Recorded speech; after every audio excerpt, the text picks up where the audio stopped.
qui est en train de se mettre en place. Alors justement, pour le Parti Socialiste, c'est une renaissance. Il faut remonter à juin 81 pour retrouver une telle vague rose, si on met de côté les scrutins présidentiels. Et puis c'est aussi la validation d'une stratégie, celle de François Hollande. Alors vous nous direz dans un instant si c'est pour vous une bonne ou peut-être une mauvaise nouvelle. D'abord, image et explication, Jeff Wittenberg, Véronique Gaglione.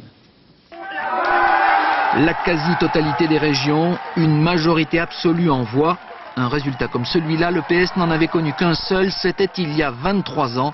Les élections législatives qui avaient suivi l'élection de François Mitterrand. Hier soir flottait donc l'esprit de 81 au siège du PS. Surtout pour François Hollande, conforté en patron du parti.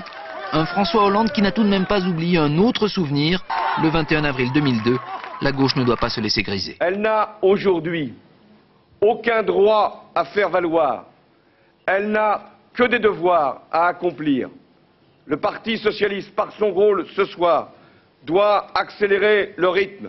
Il doit ouvrir un vaste débat sur son programme. Le programme, le PS va s'y atteler très vite. Cela débutera dès ce samedi, promet François Hollande, pendant que ses lieutenants donnent un aperçu à travers ce qui sera fait dans les régions.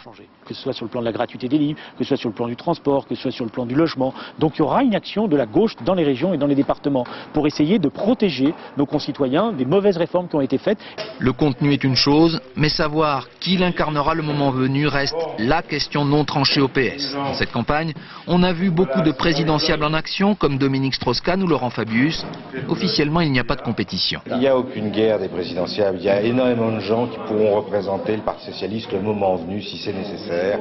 On verra ça dans 1 an, dans 2 ans. Ce n'est pas le sujet d'aujourd'hui. C'est justement parce que nous avons été capables de mener tous campagne en même temps que le résultat en partie est au rendez-vous.